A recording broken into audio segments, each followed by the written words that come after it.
नमस्कार दोस्तों, एक बार फिर से स्वागत है आप सभी का अतुल्य आरएस के इस डिजिटल प्लेटफॉर्म पर। तो दोस्तों, हमने शुरू किया था स्कूल व्याख्याता भर्ती परीक्षा यानी फर्स्ट ग्रेड टीचर का जो एग्ज़ाम है उसका पेपर फर्स्ट।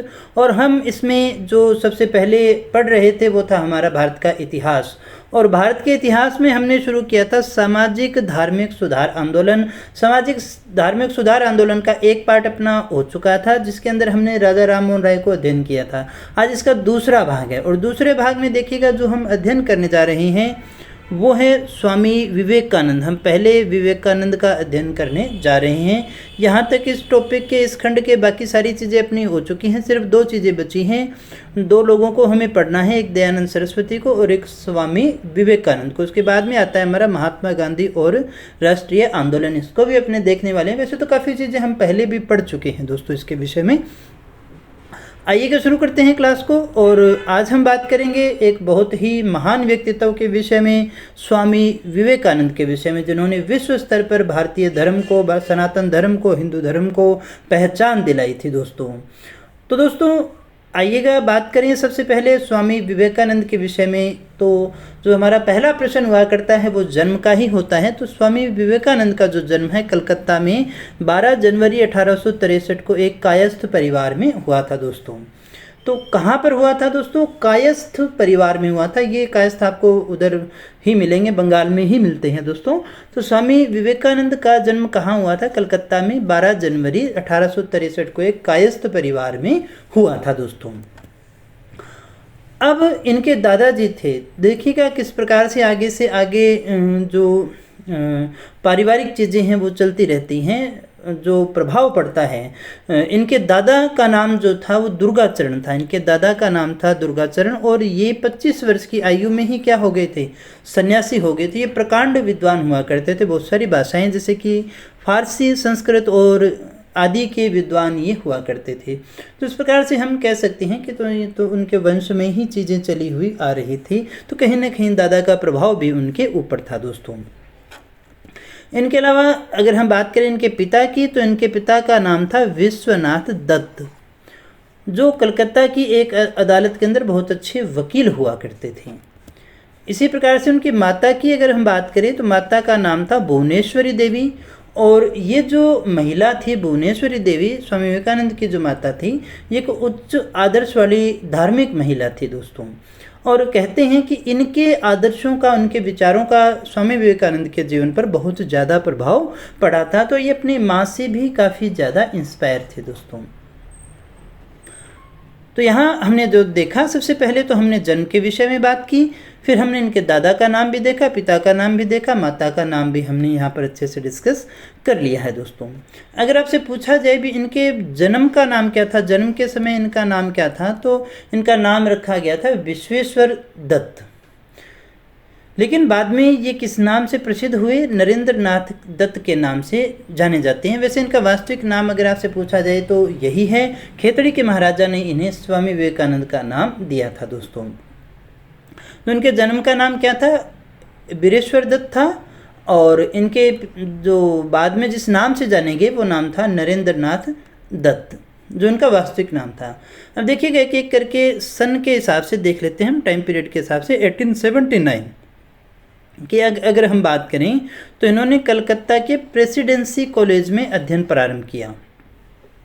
कहाँ पढ़े थे? कलकत्ता में ही इनका जन्म हुआ था। कलकत्ता के ही प्रेसिडेंसी कॉलेज में ये एडमिशन लेते हैं और 1884 के अंदर इन्हें स्नातक की डिग्री प्राप्त हो जाती है, यानी ग्रेजुएशन जो है इनकी कंप्लीट हो जाती है दोस्तों। तो ये एक पढ़े लिखे व्यक्ति थे।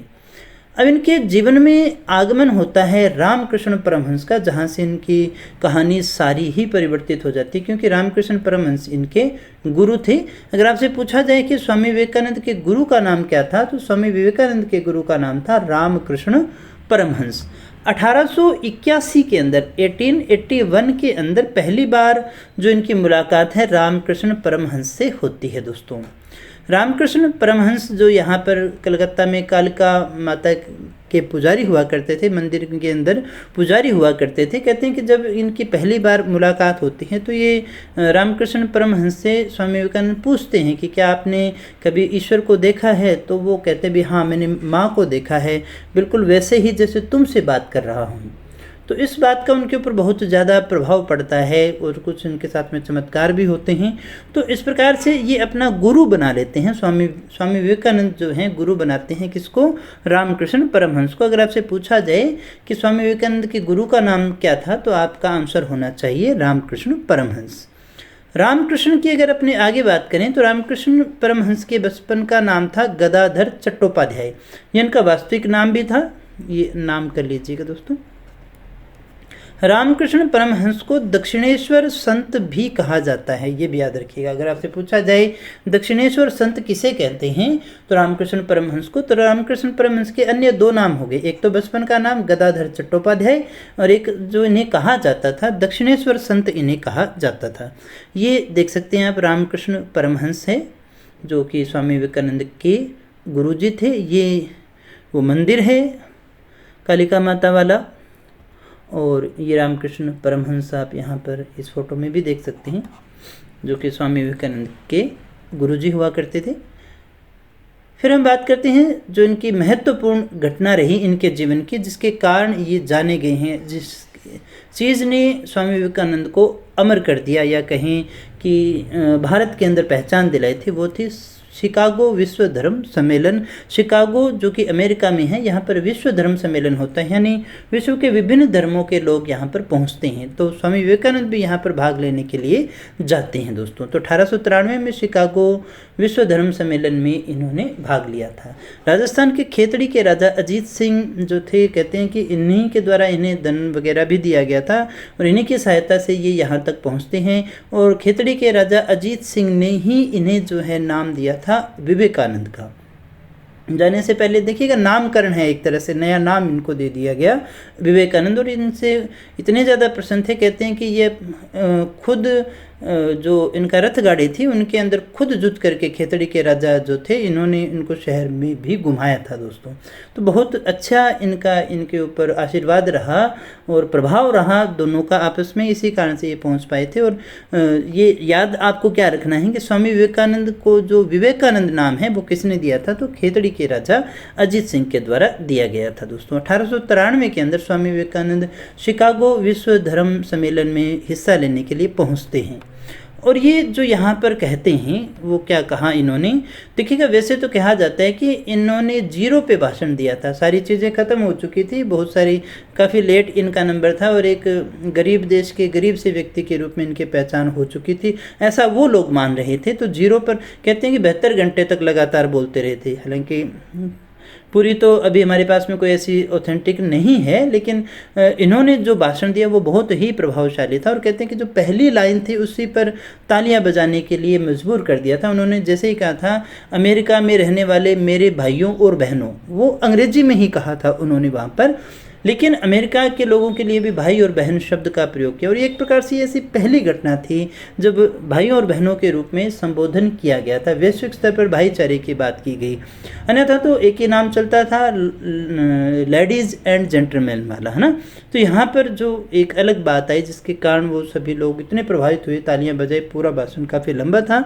लेकिन यहाँ पर एक जो विशेष बात कही गई वो ये था कि जिस प्रकार सभी धाराएं अपने जल को सागर में ले जाकर मिला देती हैं, उसी प्रकार से मनुष्य के द्वारा बनाए गए सभी धर्म उसे ईश्वर की ओर लेकर के जाते हैं। इसके द्वारा ये कहना चाहते थे कि हमने बहुत सारे देवी देवताएं हमने बना रखे हैं, लेकिन बहुत सारे धर्म बनाने के बाद में सारे धर्म उस एक ही ईश्वर की ओर लेकर के जाएंगे। चाहे हम कहीं रह रहे हैं, किसी भी धर्म को मान रहे हैं, सारी चीज़ें हमें एक ही जगह लेकर के जाती हैं। न्यूयॉर्क हेराल्ड अखबार था और ये पहली घटना रही होगी जिसमें इतना प्रभाव पड़ा। न्यूयॉर्क हेराल्ड ने लिखा था कि पश्चिम के लोगों ने पूर्व में ईसाई धर्म के प्रचारकों को भेजकर बेवकूफ़ी की थी, क्योंकि यहाँ पर तो देखिए धर्म इतना व्यापक है और इतने विद्वान लोग यहाँ पर बैठे थे, तो ये एक प्रकार से बेवकूफ़ी ही थी। और इस अखबार के द्वारा ही लिखा गया था कि विवेकानंद जो हैं वो इस सदी के, यानी उस समय की बात है तो 19वीं सदी के महानतम व्यक्ति हैं, ऐसा हेराल्ड अखबार में लिखा गया था। 1896 में इनके द्वारा न्यूयॉर्क की यात्रा की गई। न्यूयॉर्क में इन्होंने वेदांत सोसाइटी की स्थापना की। किसकी स्थापना की है दोस्तों? वेदांत सोसाइटी की स्थापना इनके द्वारा की जाती है। और इस वेदांत सोसाइटी का जो उद्देश्य था वो था भारतीय धर्म और दर्शन का प्रचार करना। तो वेदांत सोसाइटी की स्थापना न्यूयॉर्क में की गई। किसके द्वारा? स्वामी विवेकानंद के द्वारा की गई। और इसका जो उद्देश्य था वो था भारतीय धर्म और दर्शन का प्रचार प्रसार करना। कैलिफोर्निया के अंदर इन्होंने शांति आश्रम की स्थापना की। कैलिफोर्निया जो है वहाँ पर इन्होंने आश्रम की स्थापना की। कौन से आश्रम की? शांति आश्रम की स्थापना इनके द्वारा की गई थी। 1897 में ये कोलकाता आते हैं और कोलकाता के बारानगर नामक स्थान पर रामकृष्ण मठ की स्थापना की गई है। ध्यान दीजिएगा, रामकृष्ण मठ की स्थापना की जाती है और उसके बाद में रामकृष्ण मिशन की स्थापना भी इन्हीं के द्वारा की जाती है। तो बहुत अच्छा क्वेश्चन पूछा जाता है, रामकृष्ण मिशन की स्थापना किसने की थी? तो आपका आंसर होना चाहिए स्वामी विवेकानंद के द्वारा जो है इनकी स्थापना की गई थी। रामकृष्ण मिशन की स्थापना अपने गुरु के लिए इनके द्वारा की गई थी। 1899 के अंदर अल्मोड़ा उत्तराखंड के मायावती नामक स्थान पर एक अन्य मठ की भी ये स्थापना करते हैं दोस्तों। 1899 में इस प्रकार से क्रम जो है इनका चलता हुआ जा रहा था। ये कोलकाता के पास में देखिए बेलूर मठ है जो रामकृष्ण मठ का एक मुख्यालय माना जाता है दोस्तों। ये वेदांत सोसाइटी न्यूयॉर्क में आप देख सकते हैं। ये 1893 का शिकागो विश्व धर्म सम्मेलन के कुछ चित्र हैं आपके सामने, ये देख सकते हैं। इस प्रकार का जो धर्म सम्मेलन है वहाँ पर हुआ था, जहाँ से विभिन्न देशों के जो लोग हैं, धार्मिक लोग हैं, प्रतिनिधित्व करने के लिए वहाँ पर पहुँचे थे। ये स्वामी विवेकानंद को आप यहाँ पर देख सकते हैं। 1899 में न्यूयॉर्क अमेरिका गए, जहाँ पर इन्होंने 3 स्थानों पर वेदांत कॉलेज की स्थापना की थी, कैलिफोर्निया, सैन फ्रांसिस्को और लॉस एंजल्स में। 1900 में पेरिस में विश्व धर्म सम्मेलन फिर से होता है और उस धर्म सम्मेलन में भी स्वामी विवेकानंद जो है वो भाग लेते हैं दोस्तों। स्वामी विवेकानंद जो हैं इन्होंने मूर्ति पूजा, बहुदेववाद का बहुत ज़्यादा समर्थन किया, क्योंकि ये मानते थे कि ईश्वर साकार और निराकार दोनों ही है, साकार भी है निराकार भी है। ईश्वर की अनुभूति विभिन्न प्रतीकों के रूप में की जा सकती है। तो एक प्रकार से मूर्ति पूजा के समर्थक ही अपने कह सकते हैं।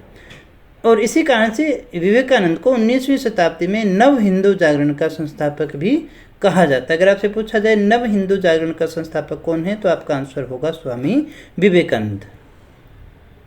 विवेकानंद ये मानते थे कि मानव की सेवा ही ईश्वर की सेवा है। क्या मानते थे? मानव की सेवा ही ईश्वर की सेवा है। सुभाष चंद्र बोस ने स्वामी विवेकानंद को आधुनिक राष्ट्रीय आंदोलन का पिता भी कहा है। अगर आपसे क्वेश्चन पूछा जाए आधुनिक राष्ट्रीय आंदोलन का पिता किसे कहेंगे, तो स्वामी विवेकानंद को। ये कहा किसने था? तो ये सुभाष चंद्र बोस के द्वारा कही गई उपाधि है। सिस्टर निवेदिता जो अमेरिका के अंदर इनकी शिष्या बन जाती है, विवेकानंद के उपदेशों का प्रचार इनके द्वारा किया गया था। ये एक आयरिश महिला थी दोस्तों।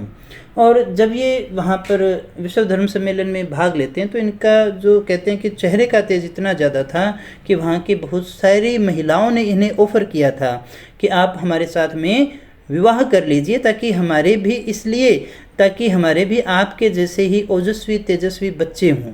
तो इन्होंने कहा कि जो जवाब था वो बहुत ही शानदार जवाब था कि मैं आप सभी की इच्छाएं तो पूरी नहीं कर सकता, सबके साथ में विवाह की इच्छा पूरी नहीं कर सकता, लेकिन मैं आपकी इच्छा जरूर पूरी कर सकता हूं कि मैं आप सबका पुत्र जरूर बन सकता हूं, मैं आप सबका बेटा बन सकता हूं। आप मुझे सभी अपना बेटा मान लीजिए, तो मेरे जैसे बेटे आपको मिल ही गए। तो इस प्रकार का बड़ा ही शानदार इनका जवाब था और बहुत ही ओजस्वी तेजस्वी व्यक्ति थी। तो आयरिश महिला थी सिस्टर निवेदिता। इनका मूल नाम जो था वो था मार्गरेट नोबल था दोस्तों। ये सिस्टर निवेदिता है, यहाँ चित्र में आप इनको देख सकते हैं। इसके बाद में देखिएगा 1902 में 4 जुलाई को बंगाल के वेलूर मठ में इनका निधन हो जाता है। 1902 के अंदर 4 जुलाई को बंगाल के वेलूर मठ में इनका निधन हो जाता है। इन्हें तूफानी हिंदू भी कहा गया है। क्या कहा गया है दोस्तों? इन्हें तूफानी हिंदू भी कहा गया है। स्वामी विवेकानंद की पुस्तकों की अगर हम बात करें तो राजयोग इन्होंने लिखी थी, कर्मयोग इन्होंने लिखी थी, भक्ति योग, ज्ञान योग, ये चारों योग इनके द्वारा लिखे गए थे। वेदांत फिलोसॉफी भी इनकी रचना है। My journey from Colombia to Almora, ये भी इनकी बहुत ही इम्पोर्टेंट बुक है। यहाँ से कोई भी क्वेश्चन आपसे पूछा जा सकता है। तो दोस्तों हमने पढ़ा स्वामी विवेकानंद को, जो काफ़ी ज़्यादा इम्पोर्टेंट थे हमारे लिए। हर व्यक्ति को स्वामी विवेकानंद को पढ़ना चाहिए। मैं आपके सामने कुछ कथन इनके रख रहा हूँ, हालांकि परीक्षा की दृष्टि से शायद इतने महत्वपूर्ण न हो, लेकिन आपको इन्हें फिर भी पढ़ना चाहिए, याद करना चाहिए जो इन्होंने लिखा। मैं समाजवादी हूँ, ये उनके द्वारा ही कहा गया था। और ये एक तो बहुत ही मोटिवेशनल वाली लाइन है कि उठो जागो और तब तक मत रुको जब तक लक्ष्य की प्राप्ति न हो जाए। यानी आप अपने पूरे कर्म योग से अपने कार्य में लगे रहें तब तक जब तक लक्ष्य की प्राप्ति न हो जाए। इन्होंने कहा खुद को कमज़ोर समझना सबसे बड़ा पाप है। यानी आप खुद को कभी कमज़ोर मत समझिए। तुम्हें कोई पढ़ा नहीं सकता, तुम्हें कोई आध्यात्मिक नहीं बना सकता, तुमको सब कुछ अंदर से सीखना है। आत्मा से अच्छा कोई भी शिक्षक नहीं है। यानी तुम्हारे अंदर सब कुछ है, तुम्हें बस उसको पहचानने की आवश्यकता है। सत्य को 1000 तरीकों से बताया जा सकता है, फिर भी सत्य सत्य ही रहेगा। बाहरी स्वभाव केवल अंदरूनी स्वभाव का बड़ा रूप है। यानी हमें बाहरी स्वभाव में परिवर्तन करना है तो अंदर हमें ज्ञान को भरना होगा, तभी परिवर्तन संभव है। ब्रह्मांड की सारी शक्तियाँ पहले से ही हमारी है, वो हम ही हैं जो अपनी आंखों पर हाथ रख लेते हैं और फिर रोते हैं कि कितना अंधकार है। यानी हमारे अंदर, कहने का तात्पर्य ये कहते हैं कि असीम शक्तियाँ भरी हुई है, हम खुद ही उनको नहीं पहचान सकते, इसलिए अपने आप को कम आंकते हैं। दोस्तों, विश्व एक विशाल व्यायामशाला है जहाँ पर हम खुद को मजबूत बनाने के लिए आए हुए हैं। जब कभी दिल और दिमाग के बीच में टकराव हो तो हमेशा किसकी सुननी चाहिए? दिल की सुननी चाहिए। ये भी इन्हीं के द्वारा कहा गया कथन अपने मानते हैं। कई बार ऐसा हो जाता है किसी चीज़ में डिसीजन ले रही होती हैं तो शक्ति जीवन है, निर्बलता मृत्यु है। विस्तार जीवन है, संकुचन मृत्यु। प्रेम जीवन है और द्वेष मृत्यु। तो आप देख सकते हैं हमें क्या अपनाना चाहिए। किसी एक दिन जब आपके सामने, बहुत ही शानदार लाइन है कि जब ऐसा कोई दिन है जब आपके सामने कोई समस्या नहीं है तो आप ये सुनिश्चित हो सकते हैं कि आप गलत रास्ते पे जा रहे हैं। सही रास्ते पे जाएंगे, सही काम, अच्छा काम करने के लिए जाएंगे तो रुकावटें तो आपके मार्ग में आएंगी ही आएंगी। दिन में खुद से एक बार जरूर बात करनी चाहिए, अन्यथा आप संसार के सर्वश्रेष्ठ व्यक्ति से मिलने से चूक जाओगे। यानी ये कहा करते थे आई एम द बेस्ट, है ना, आप बेस्ट हैं, यू आर द बेस्ट, है ना, कि आप सर्वश्रेष्ठ व्यक्ति हैं, बस अपने आप को पहचानने की आवश्यकता है। और ये कहते थे टारगेट के बारे में, कभी भी बड़ी योजनाएं नहीं बनानी, हमें छोटी छोटी योजनाएं बना करके बड़े की तरफ बढ़ना चाहिए। छल और पाखंड के माध्यम से हम किसी भी लक्ष्य को प्राप्त नहीं कर सकते। यानी जो साधन है, साध्य है, तो साधन भी हमारा पवित्र होना चाहिए। इसे प्यार, जुनून, असीमित ऊर्जा के माध्यम से ही प्राप्त किया जा सकता है। जो आप पर भरोसा करता है उसके साथ में कभी धोखा नहीं करना चाहिए। वैसे तो किसी के साथ में धोखा करना ही नहीं चाहिए। हम धोखा खाते भी किससे हैं? जिस पे हम भरोसा करते हैं ना, बिना भरोसे वाले से तो हम धोखा भी कैसे खाएंगे। तो दोस्तों आज के लिए इतना ही। मुझे उम्मीद है सारी चीज़ें आपको अच्छे से समझ में आ रही होगी। फ्री टेस्ट सीरीज के लिए और अदर चीज़ों के लिए, PDF के लिए, करंट अफेयर्स के लिए आप हमारी एंड्रॉयड एप्लीकेशन को डाउनलोड कर सकते हैं, कर लीजिएगा। मिलते हैं नेक्स्ट क्लास में कुछ और नई जानकारी के साथ। तब तक यूँ ही बने रहे हमारे साथ। Thank you very much.